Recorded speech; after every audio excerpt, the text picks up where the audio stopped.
దారా నానా ప్లీజ్ దారా, నాకు నిద్ర రాబట్లేదు కదా, చెప్పు దారా. పడుకో నానా, చాలా టైం అవుతుంది. ప్లీజ్ దారా, నాకు నిద్ర రాబట్లేదు దారా, కదా చెప్పు దారా. సరే నాన్న, చెప్తా నేను. ఒక మంచి కథ చెప్తా. అనగనగంట ఒక ఊళ్ళో ఒక మంచి తల్లి, ఒక కొడుకు ఉన్నారు. అమ్మా, నన్ను క్షమించమ్మా.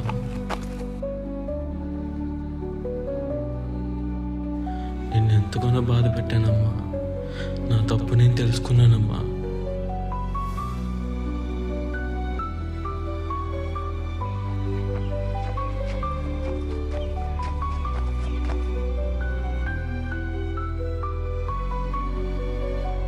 అమ్మా, ఇంకెప్పుడు నిన్ను వదిలిపెట్టాలనమ్మా. అమ్మా,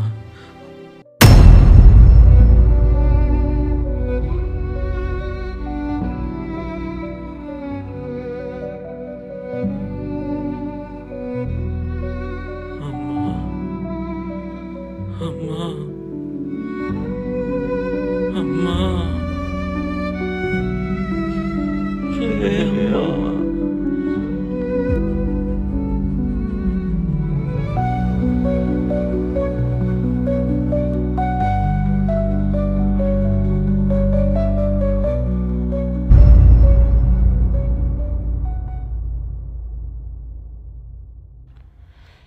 ఇంట్లో నుంచి పారిపోయి రాకూడదు బాబు.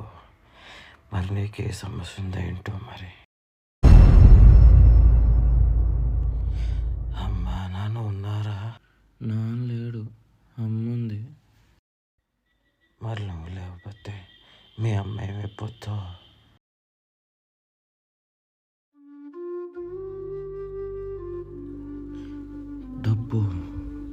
డబ్బు సంపాదించాలి నేను ఎలా అయినా. డబ్బు కావాలి, డబ్బు సంపాదించాలి.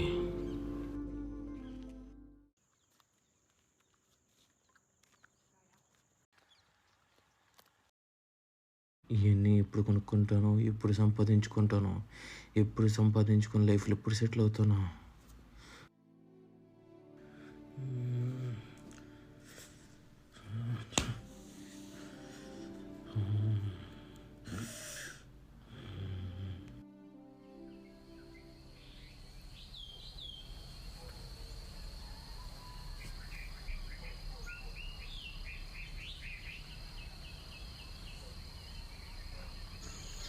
ఏంటి బ్రదర్, నేను డిప్రెషన్లో ఉన్నావు, పాపంగా కనిపిస్తున్నావు. ఏమైనా హెల్ప్ కావాలంటే చెప్తా. నువ్వు చేసే హెల్ప్ నాకేం అవసరం లేదు కానీ పో.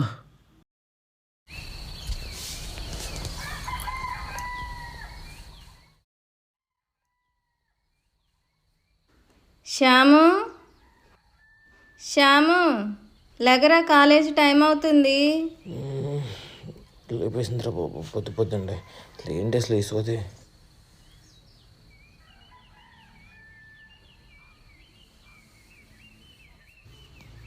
త్వరగా లేచి రెడీ అవురా, టైం అవుతుంది. జాగ్రత్తగా వెళ్ళమ్మా కాలేజీకి, చదువుకో బాగా. అరే ఏం చేస్తున్నారమ్మా? ఫోన్ చూస్తున్నారా? సరే కాలేజీకి వెళ్దాంపా. ఒక 5 నిమిషాలు ఆగరా, ఫోటోలు దిగుతున్నా. అరే నాకు ఎవరో ఫోటోలు నేను కూడా దిగుతా. నీకెందుకురా ఫోను? డబ్బులు లేనోడివి. ఫోన్ లేదేం లేదు, కావాలంటే డబ్బులుంటే కొనుక్కో. నేను ఇవ్వనరా నా ఫోను. డబ్బులు లేనోడు నీకెందుకురా ఫోను? అసలు నీతో ఫ్రెండ్షిప్ కూడా చేయకూడదురా. చా,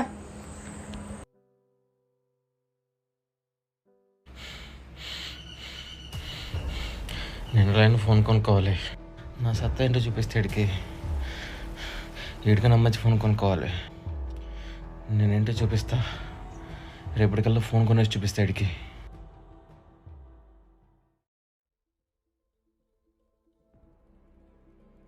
ఆరోగ్యం ఎట్లా ఉంది నీకు? బాగానే ఉంది అమ్మగారు. మరి మన కుటుంబంలో ఆర్థిక విషయాలు, మరి ఆర్థిక పరిస్థితులు ఎలా? అలాగే ఉన్నాయి అమ్మగారు, ఆర్థిక పరిస్థితులు ఏం బాగుంటలేదు, అలాగే ఉంటుంది. మరి మీ అబ్బాయి ఏం చేస్తున్నాడు? చదువుకుంటున్నాడు అమ్మగారు. అంటున్నాడా? మంచిగా మంచిగా ఏమన్నాడు అమ్మగారు? నేను చెప్పే మాట ఏది వినట్లేదు అమ్మగారు. ఆయన ఇష్టానుసారంగా తిరుగుతున్నాడు, ఆయన ఇష్టానుసారంగా ఉంటున్నాడు అమ్మగారు. నేను చెప్పే మాట ఒక్క మాట కూడా లెక్క చేయట్లేదు అమ్మగారు. మీరు ప్రార్థనలో పెట్టండి కుమారుని గురించి. చేయండి అమ్మగారు. పని అయిపోయిందండి, వెళ్ళొస్తానండి. మా అబ్బాయి వచ్చే టైం అయింది.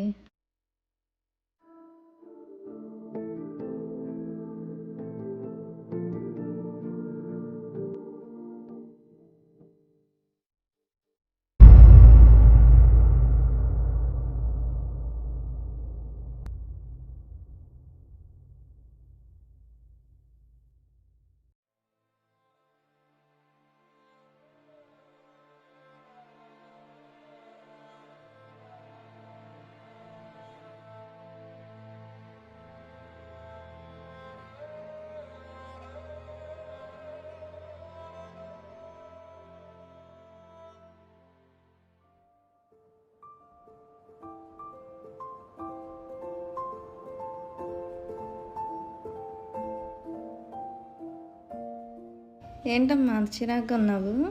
ఏంటమ్మా ఏమైంది? ఎందుకు అంత చిరాగ్గా ఉన్నావు? చెప్పమ్మా ఏమైందానా? మా ఫ్రెండ్స్ అందరి దగ్గర ఫోన్ ఉంది, నాకు ఒక్కడికే లేదు. మరి మన దగ్గర డబ్బులు లేవు కదమ్మా, ఫోన్ ఎలా కొంటాం? మన దగ్గర అంత బడ్జెట్ లేదు కదా. నువ్వేం చేస్తావు నాకు తెలియదు. రేపటికన్నా నువ్వు నాకు ఫోన్ కొనవాలి. ఎలా అప్పుడైతే కాలేజ్కి వెళ్తా, లేదంటే వెళ్ళను. అలా కాదురా నాన్న, ఎలా కొంటాం? మన పరిస్థితులు నీకు తెలుసు కదా, ఎలా కొంటాం చెప్పు. అవన్నీ నాకు చెప్పమాకమా. ఆగ్నానా బయలుదేరమ్మా, టైం అవుతుంది కాలేజ్కి. నేను నీకు నిన్న చెప్పాక ఫోన్ కొంటేనే కాలేజ్కి వెళ్తా, లేదంటే వెళ్ళను. సరే. ఇదిగోరా నాన్న డబ్బులు. ఇంకో ఈ డబ్బుని పాడు చేయకుండా ఫోన్ కొనుక్కొని జాగ్రత్తగా చదువుకో. డబ్బులు కావాలండి, 10,000. 10,000? ఎందుకు నీకు 10,000? హాస్పిటల్లో చూయించుకుందామని. హాస్పిటల్లో చూయించుకుంటావా? నెల నెల జీతంలో కట్ చేసుకోండి అమ్మగారు. సరే ఇస్తానైతే. అమ్మగారికి నేను అబద్ధం చెప్పాను, డబ్బులు అబద్ధం ఆడి తీసుకుంటున్నాను, క్షమించిన ఆయన ప్రభు. ఇదిగో అడిగావుగా, జాగ్రత్తగా హాస్పిటల్లో చూయించుకో. సరే అమ్మగారు, చాలా థ్యాంక్స్ అమ్మగారు. అరే మామ, చూసావా, నీకన్నా మంచి ఫోన్ కొనుక్కున్నా నేను. ఇప్పుడు కొనుక్కున్నావురా? ఇప్పుడే కొన్నారా? అయినా పోరా, నీతో నాకేంట్రా.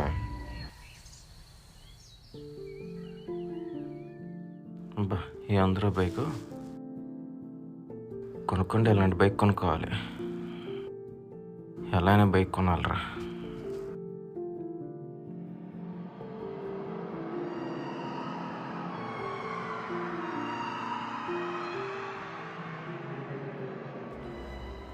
అమ్మా, నాకు ఈ బైక్ కావాలి, కొనవా? ఏ బైక్ అమ్మా? మన దగ్గర అంత డబ్బులు ఎక్కడ ఉన్నాయిరా నాన్న? మొన్నే కదా 10,000 అప్పు చేసి ఫోన్ కొన్నాను. మళ్ళీ ఇప్పుడు బైక్ కొనాలంటే డబ్బులు ఎక్కడ ఉన్నాయిరా? ఆలోచించు నువ్వు. బైక్ చాలా బాగుందమ్మా. నువ్వేం చేస్తానో తెలియదమ్మా, నాకు బైక్ కావాల్సిందే, లేదంటే నేను కాలేజ్కి కూడా వెళ్ళను. మన పరిస్థితి అర్థం చేసుకోవాలి కదా. కావాల్సినవన్నీ కొనాలంటే డబ్బులు ఎక్కడి నుండి వస్తాయి? ఎందుకు ఇలా విసిగిస్తావు నన్ను? అర్థం చేసుకో. ఎందుకని? నువ్వేం చేస్తానో తెలియదమ్మా, ఖచ్చితంగా కొనాల్సిందే. నువ్వు కొనమందల్లా కొనాలంటే నా దగ్గర డబ్బులు లేవమ్మా. నాకు ఖచ్చితంగా బండి కావాలమ్మా. నా దగ్గర డబ్బులు లేవు, నన్ను విసిగించు మాకు.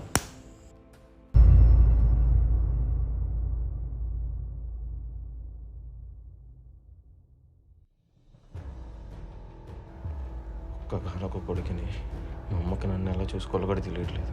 నేను ఇంట్లో నుంచి వెళ్ళిపోతే తెలిసిద్ది మా అమ్మకి.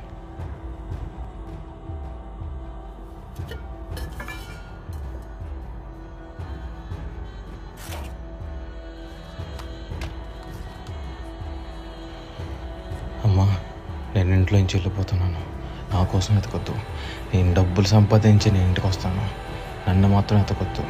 నేను ధనవంతుని అయ్యి ఆ రోజు నేను ఇంటికి వస్తాను. అప్పటి వరకు నేను ఇంటికి రాను. నా గురించి నువ్వు ఆలోచించు మాకు.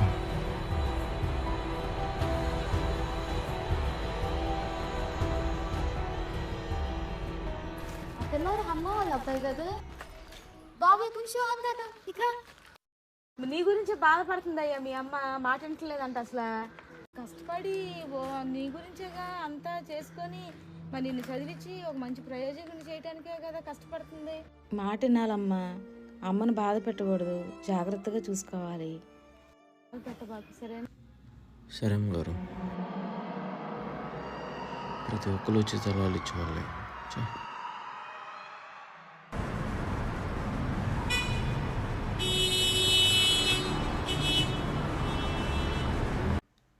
అక్క, తమ్ముడు, అబ్బాయి కనిపించట్లేదు తమ్ముడు. ఎక్కడికి వెళ్ళిపోయాడు? లెటర్ పెట్టేసి వెళ్ళిపోయాడు.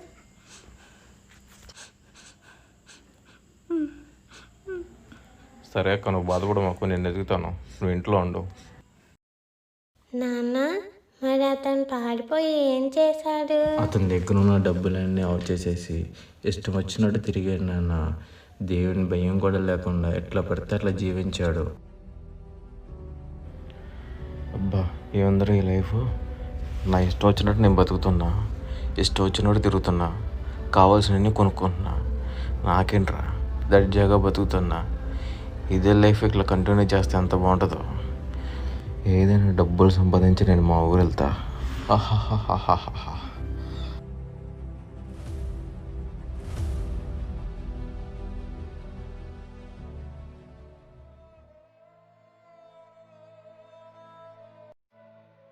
ఒకరోజు రోడ్డు మీద నడుచుకుంటూ వెళ్తుంటే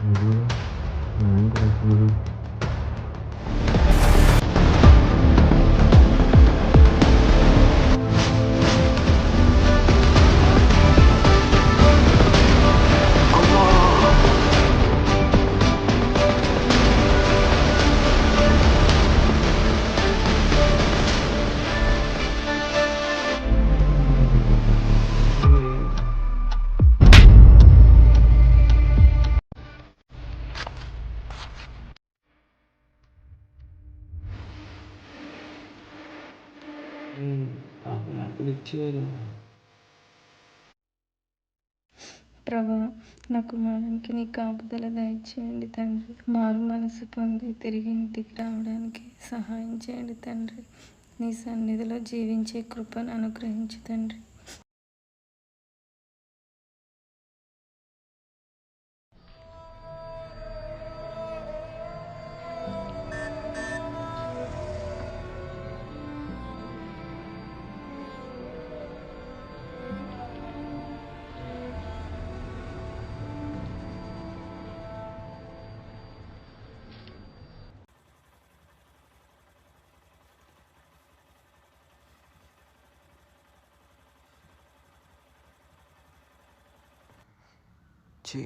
నేనేంటి అడుక్కున్నాడు పక్కన కూర్చున్నాను.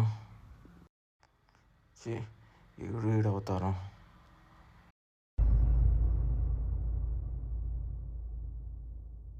ఏ ఊరు నుంచి వచ్చావు బాబు? నీకెందుకు అడుక్కున్నావుడా? నువ్వేదో బాధలో ఉన్నావని పలకరించలే బాబు. నిన్ను చూస్తుంటే ఇంట్లోంచి పారిపోయి వచ్చినట్టున్నా. ఇంట్లోంచి పారిపోయి వచ్చేసేవే ఏంటి? నీకెందుకురా? కనీసం అన్నమైనా తిన్నావా బాబు?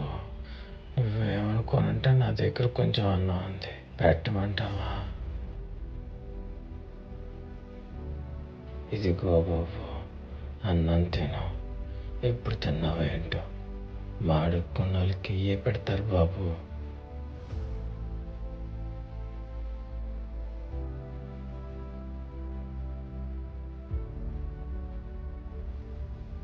అలా బాగా చదువుకొని మంచి ఉద్యోగం చేసి మంచి ఉన్నత స్థానంలో ఉండాలి. నువ్వు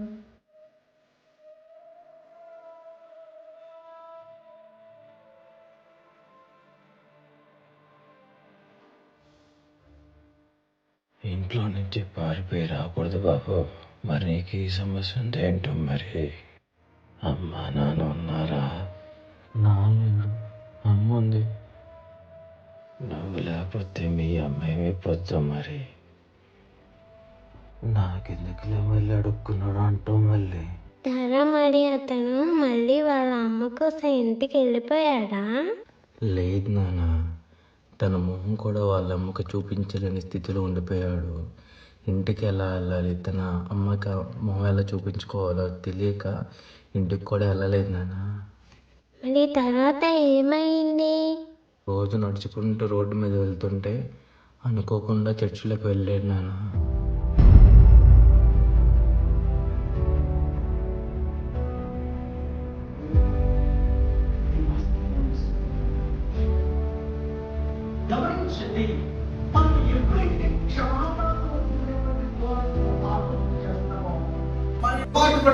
చిన్న కొడుకు తనకున్నటువంటి ఆస్తులంతా తీసుకుని వెళ్ళిపోయాడు.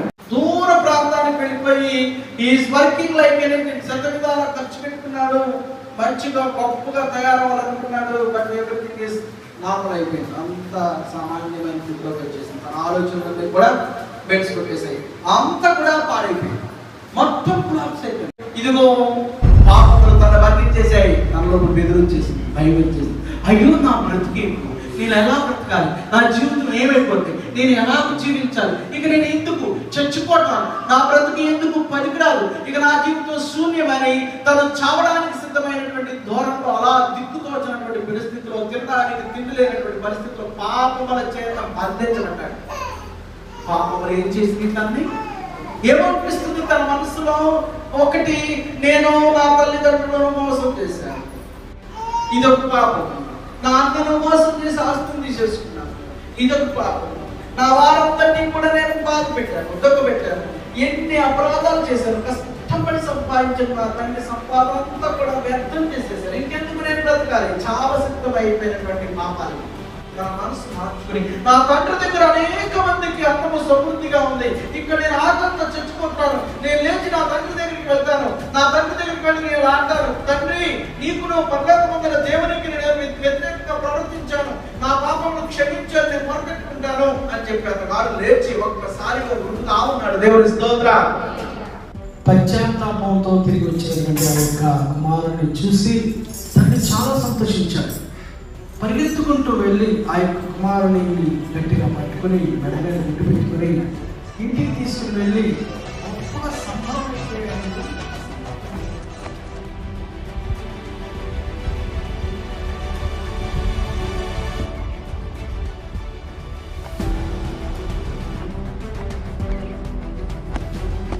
నేను ఇంటికి వచ్చేస్తున్నానమ్మా. అమ్మా నన్ను క్షమించమ్మా, నన్ను ఎంతగానో బాధ పెట్టానమ్మా, నా తప్పు నేను తెలుసుకున్నానమ్మా, ఇంకెప్పుడు నిన్ను బాధ పెట్టినమ్మా, నన్ను క్షమించమ్మా. నేను ఇంట్లో నుంచి వచ్చేసి చాలా తప్పు చేశానమ్మా, నేను చాలా బాధ పెట్టానమ్మా. అమ్మా ఇంకెప్పుడు నేను వదిలిపెట్టానమ్మా. అమ్మా నేను మంచిగా చూసుకుంటానమ్మా. అమ్మా నీకోసం నేను జీవిస్తానమ్మా.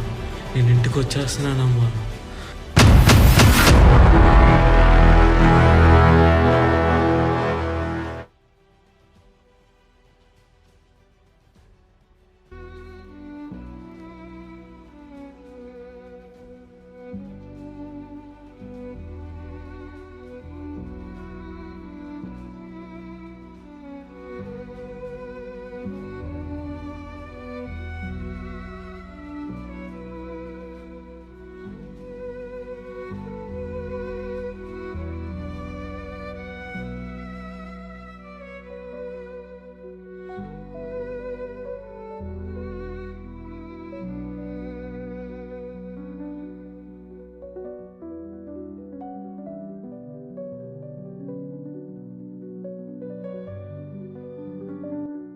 అమ్మా అమ్మా అమ్మా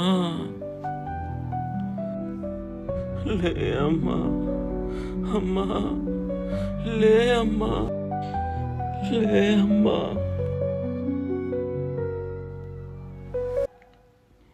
ఏదో సాధించాలని, సంపాదించేయాలని, లగ్జరీగా బతకాలనుకొని ఇంట్లో నుంచి వెళ్ళిపోయావు తమ్ముడు. ఏ సాధించలేకపోయావు. చక్కగా ఉండే జీవితాన్ని ఈ లోకమాయలో పడిపోయి నాశనం చేసుకున్నావు తమ్ముడు. నీ తప్పు నువ్వు తెలుసుకుని ఇంటికి వచ్చి మీ అమ్మని క్షమాపణ అడగాలనుకున్నావు, కానీ మీ అమ్మాయి లేకుండా పోయింది. తమ్ముడు ఒక మాట చెప్తా విను. దేవుడు భూమిని మనకు అనుగ్రహించింది మన అవసరాలను తీర్చుకొని దేవుని స్తుతిస్తూ జీవించడానికి, కానీ మనం దేవుని అవసరానికి తలుచుకొని లోకాన్ని దానిలోని వాటిని ప్రేమిస్తున్నాం. ఇప్పటికైనా లోకమాయను విడిచిపెట్టి దేవుని ఎదుగు రా తమ్ముడు. దేవుడు మనలాంటి వాళ్ళని ఎంతగానో ప్రేమిస్తున్నాడు తమ్ముడు. కేవలం మనం ఆయన దగ్గరికి వెళ్ళడం మాత్రం ఆలస్యం మిగిలింది. ఇప్పటికైనా దేవుని దగ్గరికి వస్తావో లేదంటే లోకానుసారంగా జీవిస్తావో నీ ఇష్టం తమ్ముడు. నీ పాపాలను వదిలిపెట్టి దేవుని దగ్గరికి వస్తే నీకు సహాయం చేసేది ఈ బైబిల్ మాత్రమే తమ్ముడు. బైబిల్ పట్టుకుంటావో లేదంటే లోకానుసారంగా ఉంటావో నీ ఇష్టం. Choice is yours.